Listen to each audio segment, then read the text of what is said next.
Bismillahirrahmanirrahim. Assalamualaikum warahmatullahi wabarakatuh.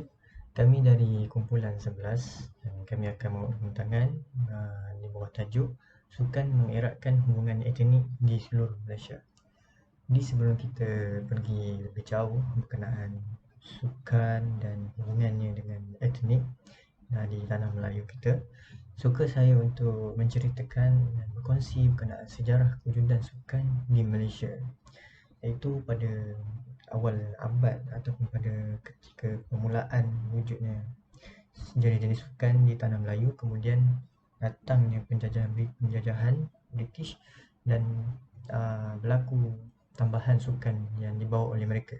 Jadi antara jenis sukan yang wujud pada awal peradaban di tanah Melayu adalah sukan tradisional tempatan. Sukan ini berkaitan dengan kebudayaan dan gaya hidup rakyat tempatan. Kesemua sukan ini mempunyai ciri-ciri keistimewaan dan kesenian yang tersendiri yang melambangkan keindahan dan keharmonian rakyat Malaysia. Dan sukan pada ketika itu diwujudkan, antara tujuannya adalah seperti hiburan, mereka bersukan untuk hiburan, keseronokan, dan juga sebagai acara atau agenda di majlis perayaan, juga perayaan selepas musim menuai, ataupun seperti yang dilakukan oleh kanak-kanak, mereka melakukan kesukanan ini adalah sebagai untuk isi masa lapang dan sebagainya. Dan kemudian apabila datangnya penjajah daripada British, English, dan wujudnya sukan-sukan yang baru ke tanah Melayu, dan sukan-sukan ini yang kebanyakannya yang dibawa oleh mereka adalah sukan-sukan ini dipengaruhi budaya dan cara barat dengan antara wasilahnya adalah dengan pembukaan sekolah membalik. Dan sukan yang dibawa oleh penjajah seperti contoh badminton, bola sepak, kriket, rugby, hoki dan tenis. Manakala sukan-sukan lain seperti bola keranjang, pingpong dan bola tampar, sukan ini pula dibawa oleh kaum imigran, iaitu kaum Cina, dan sukan ini diperluaskan lagi dalam sistem pelajaran vernakular Cina. Dan sukan-sukan tersebut merupakan aktiviti riyadhah yang popular di kawasan tinggal mereka dan juga menjadi ciri utama budaya sekolah Cina.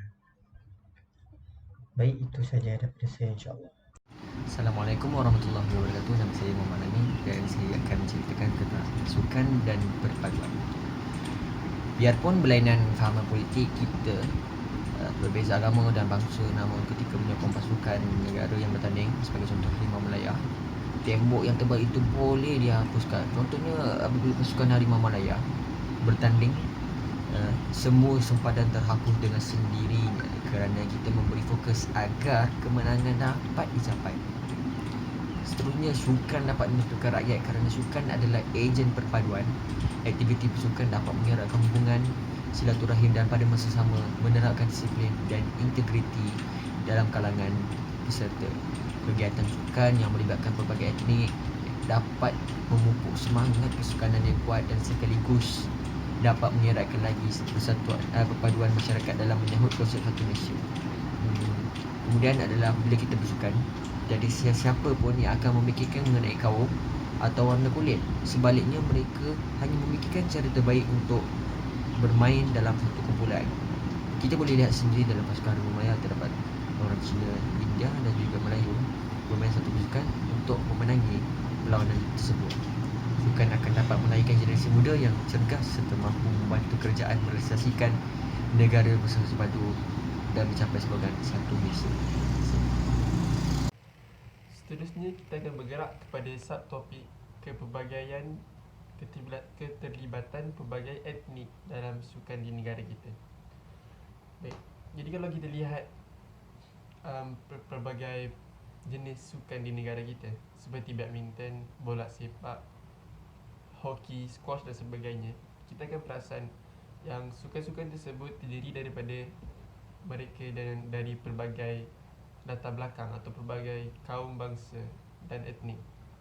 Seperti contoh sukan bola sepak yang di mana ketua jurulatihnya ialah seorang yang seorang dari kaum Cina, dan pemainnya terdiri daripada campuran antara kaum Melayu dan India, dan itu di situ kita dapat lihat wujudnya kepelbagaian etnik di situ. Dan hal ini juga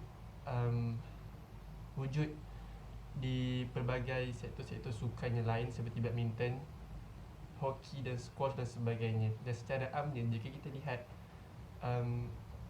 kebanyakan sukan-sukan di negara kita, pemain-pemainnya terdiri daripada mereka yang dari pelbagai kaum dan bangsa. Dan ini antara uniknya sektor sukan di negara kita.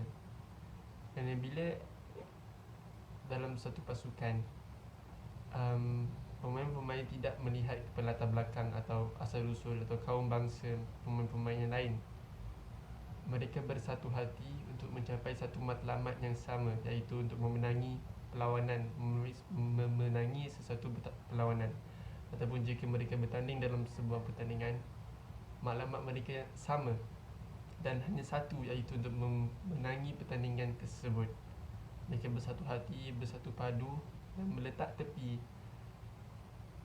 segala sejarah asal-usul atau latar belakang kaum bangsa dan sebagainya. Mereka letak tepi semua itu kerana mereka mempunyai satu matlamat yang sama. Dan dari ini kita dapat lihat keindahan dan keunikan sukan di negara kita, di mana ia dapat menyatu padukan kepelbagaian etnik yang terdapat di negara kita.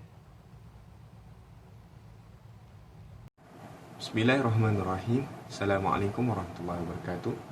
Jadi saya akan sambung tentang pencapaian oleh etnik-etnik di Malaysia dalam bidang sukan. Salah satunya iaitu Lee Chong Wei daripada etnik Cina, pernah menduduki ranking pertama di seluruh dunia dan juga memenangi pelbagai kejohanan seperti mendapat pingat perak di Sukan Olimpik pada tahun 2008, 2012 dan 2016. Itu ialah Lee Chong Wei daripada etnik Cina. Yang kedua iaitu Datuk Nikon and Navy. Beliau adalah kacukan Cina dan India, mengungguli dalam bidang squash dan berjaya mendapat ranking nombor 1 di dunia dan juga mendapat gelaran juara di pelbagai peringkat kejohanan yang berprestij.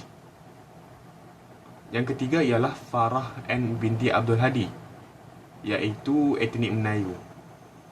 Beliau merupakan salah satu atlet gimnastik yang terkenal di Malaysia kerana dia mendapat pingat yang sangat banyak, iaitu 4 emas, 2 perak dan 3 gangsa di Tamasya Sukan Asia Tenggara, Sukan C. Yang keempat, Datuk Azizul Hasni Awang, di mana beliau menjadi salah satu daripada atlet yang terbaik di dunia dalam bidang pelumba basikal track. Jadi beliau juga dikenali sebagai The Pocket Rocketman kerana kebolehannya, walaupun seperti badannya seperti kebanyakan orang-orang Asia, iaitu pendek, tetapi dengan kebolehannya dia mengungguli pelbagai bidang ataupun pelbagai kejohanan yang dipertandingkan. Dengan juga dia punya kebolehan untuk memecut setanding dengan orang-orang Eropah. Akhir sekali ialah Pandalela Anak Rino. Beliau ialah merupakan etnik Bidayuh dan juga merupakan seorang atlet terjun negara yang juga mendapat pingat emas dalam sukan Olimpik. Jadi beliau mendapat pingat juga di sukan Commonwealth, sukan Asia dan lain-lain. Jadi beliau dari etnik Bidayuh dan juga yang merupakan etnik dari Sabah dan Sarawak. Jadi kesemua mereka ini kita tak dapat nak dimungkiri bahawa mereka adalah sangat penting dalam etnik. Dan etnik ni saling bergantung antara satu sama lain. Jadi itu saja dari saya. Terima kasih. Baik, Jadi seterusnya kita akan pergi kepada isu-isu etnik dalam arena sukan di Malaysia. Jadi di Malaysia, sejak dahulu lagi sukan telah dimonopoli oleh kaum tertentu dan tidak berkembang secara keseluruhan.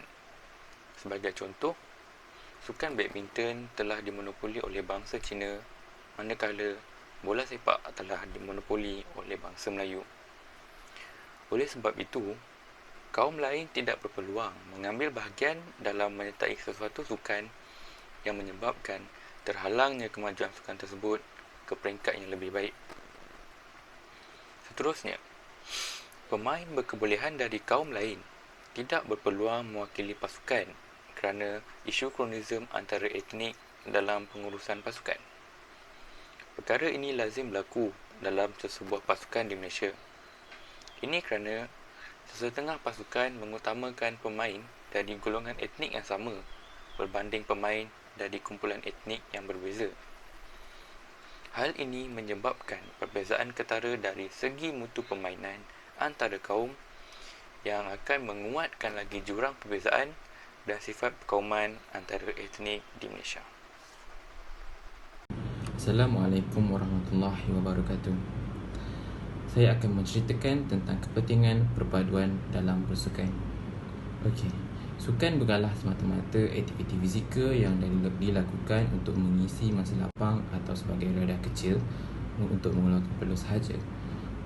Malah, pertumbuhan pelbagai bidang sukan yang rancak ini digerakkan dengan lebih dinamik dan profesional seperti perpaduan dan integrasi masyarakat. Di antara kepentingan perpaduan dalam bersukan ialah kegiatan sukan dapat melahirkan semangat kekitaan dalam pasukan untuk meraih kemenangan. Seterusnya, sukan juga dapat mengeratkan hubungan silaturahim dan pada masa yang sama dapat menerapkan disiplin dan integriti dalam kalangan peserta. Ia juga dapat meningkatkan tahap kesihatan komuniti dan produktiviti dan meningkatkan semangat kesukarelaan, penyertaan, kerjasama dan sokongan. Dari segi penyokong, mereka juga dapat menyatupadukan masyarakat berbilang kaum di samping berkongsi minat dalam sukan yang sama. Akhir sekali, nilai-nilai perpaduan seperti bekerjasama, bertoleransi dan meletakkan kepentingan negara dan pasukan melebihi kepentingan diri dapat dilahirkan melalui penglibatan diri dalam bidang sukan itu. Terima kasih.